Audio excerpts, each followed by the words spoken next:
D'ailleurs, tous les gens qui ont eu le goût du risque, ils ne célèbrent pas le goût du risque. Ils célèbrent l'impôt. Moi, chomp, ñi chomp, ku ne ñu jëm la chomp. Dégg naa Jakarta man sax chomp nañ leen. Am Jakarta man bo leen yërëmul no leen di chompé. Mais tamit loolu yëpp nekkul ci réglementé, nekkul ci yoonal ñëpp daal nekk ci yoon tamit. ñàkk gis-gis la. Non dañ ko jàngatee. Am nga Jakarta man tey ji boo leen chompé man sama problème du nga chomp leen de. Chomp leen pour jël ci ñoom dara. Mais dañu nekk di leen réglementé honorable. Non man bañu ma ko de. Mais en retour lan la ci Jakarta man bi gagné. Mais mu nekk ci yoon. Non de waxuma loolu de xam nga contrepartie impôt dafa am une contrepartie indirecte. Dañ naan danañ jël ci yow waaye bu ma jëlee ci yow maire bi nekk ci marché bi di jaay moo la koy méngaleel pour nga comprendre ko. Soxna si nekk ci marché bi di jaay moom dañ koy laaj impôt suba gu jot.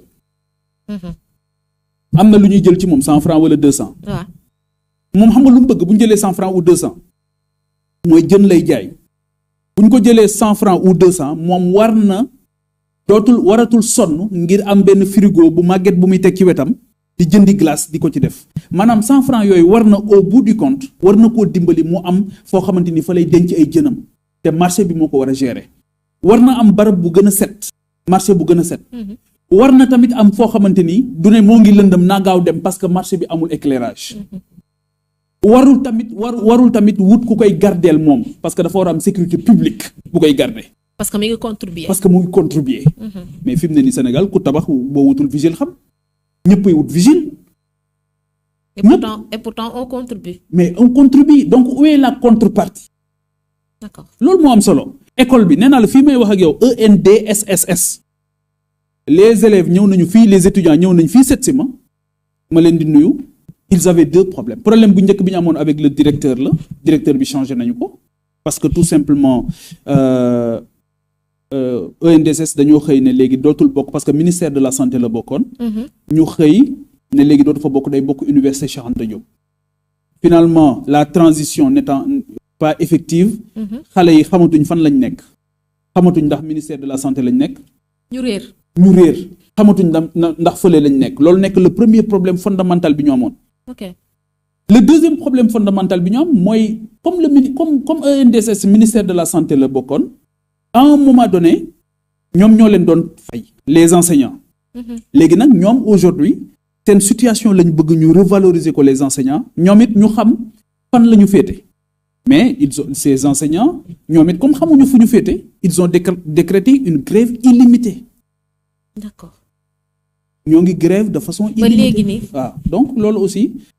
jàpp naa ne yooyu c'est des problèmes yoo xamante ni régler ko dina tax réew mi.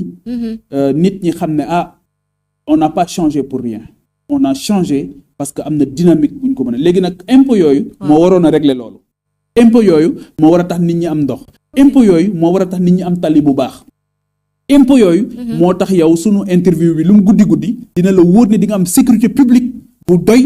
boo xamante ni dina la yóbbu sax impôt yooyu tamit moo tax 312 policiers duñ sol tenue Sénégal ba pare nga xëy dàq leen ci bi. D'accord alors ñu wax ci wàllum yoon wàllum justice honorable parce que ñoom it dañu woote woon li nga xamante ni moom moo di transparence woote li nga xamante ni moom moo di leeral lépp loo xamante ni amoon na fi waaye itam jaarale lépp ci yoon ñu gis ni 3 ministres en prison. Tey buñ ko doon jàngat ci réew mi ak ci biti réew yépp lan la ñu war a mën a jàpp ni yoon moo nekk di def liggéeyam wala lan la war a mën a yàq ci regard bi nga xamante ni Sénégal am nañ ko au niveau international. man daal soo bëggee dégg dëgg li ma gis nii daal fayantoo laa ci gën a gis ak désir de revanche. Mais pourquoi. Vengeance ak rancune laa fi gis képp kuñ ne woon di nga dugg kaso dem nga kaso boo jëlee Ismaïla Madior Fall nii tey jii niñ ko def. Mais da lay wóor ne lii fayantoo la rek ak volonté d'humilier quelqu'un c'est tout. du privilège. waaye volonté d'humilier la rek. mais duñu jàpp ni tamit yoon moo nekk di def liggéeyam dañ ko bëgg a humilier rek. duñu jàpp ni yoon moo nekk di def liggéeyam parce que bu fekkee dañu sukkandiku ci fond. Ousmane moo ne woon ministre de la justice. doo autorité indépendante. su ma ne la jàppal diw da nga ko war a jàpp dégg nga ko wala déggoo ko. waaw déggoo ko ci am campagne bi. si. jeex na. niñ doon wax malheureusement niñ doon wax ne Senghor moo jàpp Dia mais Abdou Diouf moo jàpp Abdoulaye Wade ne Macky moo jàpp Karim ak Khalifa noonu la ñuy waxee tey ñi jàpp ñëpp ne Ousmane na leen jàpp c'est aussi simple que ça parce que moom lim ci wax sax kenn ñemewu ko wax lim ci def it kenn ñemewu ko def moom dane bu ma nee la jàppal da ngaa war a jàpp mosuguma dégg premier ministre bu wax loolu ci Sénégal. mais daf ko teg ci côté administration quoi. non déglu rek ma wax la loolu su dee mës nga koo dégg rek nga wax ma man loolu mosuma ko dégg loolu mooy le premier élément. mais l'autre élément mooy mosuguma gis un premier ministre xëy jour ouvrable nga bàyyi yittey Sénégal yëpp parce que dafa am ko bokk ci yow nga ne ñu ne dafa wax naka sudul noonu nga dem seeti ko kaso la veille de son procès. ban juge dof di ko téye. nañ ko téye seet. et pourtant nee nañ demu fa casquette premier ministre. mais quand même waaye loolu gars yi buñ ñu kii waaye bu ñu fooyee nag waaye yow tamit nag xaajal buñ ñu fooyee waaye il faut qu'on respecte les Sénégalais. su dul woon fa dem jour kon li tax mu dem fa jour ouvrable lan moo tax mu yóbbu le dispositif de la primature kon mbub mi daal da koy summi di ko sol saa bu ko neexee su may tëdd nekkatuma ko kon léegi man su may dugg caajaay nekkatuma député. su may dem seet sama papa ak sama yaay nekkatuma député non mais il faut être sérieux. mais lii nga xamante ne bu dee ci côté fonds force Covid 19 mu nekk rapport boo xamante ne depuis 2022 la woon. tey jii bu ñu nekkee comme li ñu doon wax ni le président Macky Sall mi fi nekkoon dafa am ci ay dossiers yoo xam ne da ko tegoon ci coonjam bu ñu ñëwee tey yëkkati loolu pour que ñu leeral bàyyi justice di def yoon.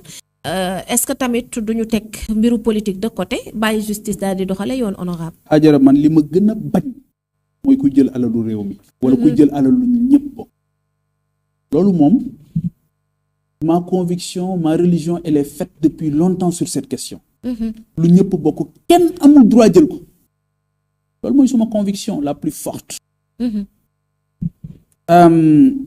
rawatina ci jamono joo xamante ni maa ngi koy fàttali tout le temps ma ne même les jeunes reporters laajoon nañ leen 1 million de francs CFA. C'était symbolique mais c'était important. Serigne Mountakha Mbacké 200 millions moo njëkk a joxe ci sama de mémoire li ma fàttaliku. pour il a compris rapidement qu'il fallait une réponse budgétaire à cette affaire là. Bien sûr. Cette guerre sanitaire. Après wax dëgg yàlla Sénégalais yëpp mobilisé wu. kon alal jooju ëpp naa lekk. ëpp naa jëfandikoo. Même bu dee 1 franc. Dans ce contexte, comme dans tous les autres contextes, je considère que le malheur des uns ne doit pas faire le bonheur des autres. Exactement. Parce que ñun boobu wax dëgg yàlla bu xëy da ngay déglu pour yow yaa faatu da ngay déglu kan moo faatu. ki ci njëkk a dem aussi nekkoon benn symbole Sénégal bu yéeme. ñu respecté ñu. tey jii boo taxawee Marseille ne Pape Diouf xam naa Pape Diouf nekk sénégalais dañ lay am nuñ lay xoolee dafa am nuñ lay gisee. Bien sûr. Donc faatu ci nekkoon alerte boo xamante ni bu doy waar la woon. Covid bi aussi ñëwoon wane sunuy yi nga xam dañ ko négligé woon parce que loolu mooy la particularité des crises. wala l'une des bonnes choses aussi d'une crise mooy dafay mettre la lumière sur toutes les choses qui devaient être faites maanaam lépp lu ñu waroon a def te defuñu ko crise bi da koy wane. Projecteur lay doon. donc mu wane aussi ne yéen seen hôpital yi attention. Bien sûr. des na jusqu'au service. Des maladies infectieuses. Des na. Urgence yi des na. Personnel soignant bi des na. loolu yëpp mu wane ko. wane it ne am na tamit jafe-jafe bu ñu am. ndekete buñ ne bu kenn dem bu kenn dikk dina am dëkk yoo xam jafe-jafe bu mag dina ci am. nit ñi mënatuñoo dem faju ji. pour nga am rendez-vous problème la nga toog sa kër. Bien sûr. maanaam Covid bi sax boo moytuwul li mu rey indirectement moo ëpp ñi mu rey directement soo moytuwul. parce que bari na koo xamante ni war a dem jëli rendez-vous mënu ko jëli. war a dem faju ji mënul dem. homme d'affaires bi wala ki nekk ci secteur privé bi war a dem liggéeyi mënta liggéeyi. man à l'époque j'étais encore dans les médias on faisait les émissions dans des conditions difficiles. kenn du ñeme kenn ñëpp di daw ñëpp kenn ki nga gën a bëgg da ngay dajeek moom mënoo ko jox loxo. mënoo saafonte ak moom. C'est clair. donc dans ces conditions là ku ciy jël xaalis. wax dëgg yàlla jàpp naa ne xol. bu baax bu am yërmande dañ na ci yow. donc loolu jàpp naa ne justice war na ci doxe ak maandute war na ci doxe surtout aussi ak fatt bunt yëpp ba loolu dootul amati. pour man la volonté wala l'ambition aujourd'hui de la reddition des comptes dafa war a nekk beaucoup plus fatt bunt yi qu'une volonté d'humilier. maanaam mu servir d'exemple. ba ci rapport yi ñuy wax nii xam nga journalistes yi moom lu ci bëri dañ naan rapport bi épinglé na diw xaw ma man baatu épingle fu ñu ko jëlee ci nañ koy traité mais li ma bëgg a wax foofu mooy rapport yi boo leen liiree tey di nga gis ne ay recommandation tamit da ciy bari mooy attention ni ñuy yore fii kat méngoowul ak ni fi jamono toll ci wàllu bonne gouvernance kon il faut que ñu joyanti ko xoolaat les lois et règlements joyantiwaat dispositifs yi ba nga xamante ni porox ndoll yi gars yi di jaar pour exploiter les failles loolu dootul mën a am loolu mooy la pédagogie bi ci war a am mais pas une volonté de mettre en prison systématiquement parce que tey jii mënoo am paquetage nga dund paquetage nga nit soof la rek nga ne ko tey foog ma yóbbu ko paquetage Abdou Nguer xam nga ne ci loolu la dugg ci fayantoo la dugg waaw dañ ne woon dañ koy yóbbu kaso à tout prix nit ñi kay li ñu xamuloon mooy kañ la waaye xamoon nañ ne dina dem moo tax dañ ko tëj ba pare génn ko di wutiwaat la lu ñu teg ci kawam comme nañ def Lat Diop rek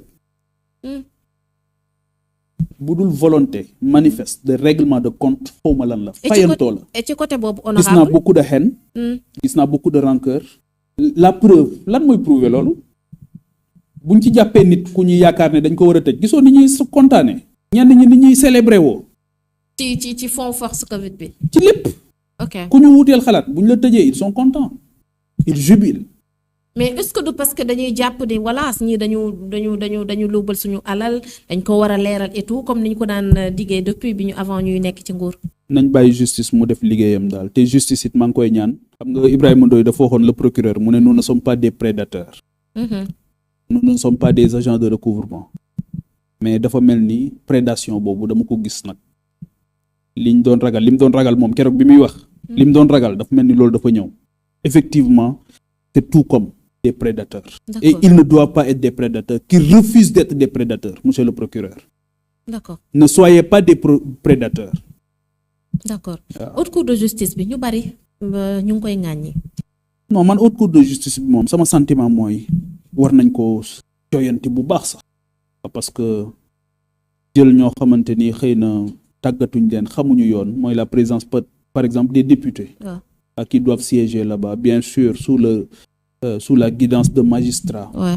Mais pour man yooyu yëpp daal ay gàllankoor la ay matadi la yoo xamante ni war nañoo am un dispositif boo xam dina permettre aux magistrats bien formés avec une neutralité bu am solo avec une grande objectivité ñu fexe ba li ñëpp bokk kenn dootu ko jot kenn dootu ci jël kenn dootu ko jël li ñëpp bokk sans pour autant aussi ñu subir l'influence wala la direction des politiques wala des politiciens. D'accord. waaw loolu daal moom man daal li ma leen di gën a moytuloo mooy fayantoo. waaw gis nga soo jekkoo da ngay jekk lool ci jekkali waaye foofu la ñuy xaar nga jéggale. waaw soo jekkoo da ngay jekk lool ci jekkali waaye dañ naan la attention jéggaleel. D'accord. waaw mais boo ne tey ma jekku leen tey ma def leen nangam vous allez payer. da ngeen ma contrôle di ma saaga tey di ngeen gis ne dootu leen ma saagaati tey naa leen yóbbu kaso naa leen yóbbu ci chambre boo xamante ni ay centaines de personnes ñoo fa nekk loolu encore une fois la surpopulation carcérale gàcce gu rëy la ci réew mi. waaw gàcce gu rëy la ci réew mi. man loolu ni autorités yi mën a fanaan ak moom ci réew mi sax lu ma yéem la. waaw tëdd ci sa lal bu yaatu sa kër gu yaatu. loo soxla am ko mu wóor la ne jamono bi am na ñoo xam dañoo kenn ku ci nekk dafa tëdd ci kaw moroomam. et pourtant bracelet ñu bokk benn toilette. waaw dans des conditions inhumaines. uniques. loolu nag wax dëgg yàlla jàpp naa ne. képp koo xamante ni nangu nga mu am ci sa réew. après nga bëgg maa gëmloo ne da nga bëgg réew moom da nga fonk la dignité humaine. soo ko waxee mën naa ko dégg waaye mënoo ma koo gëmloo.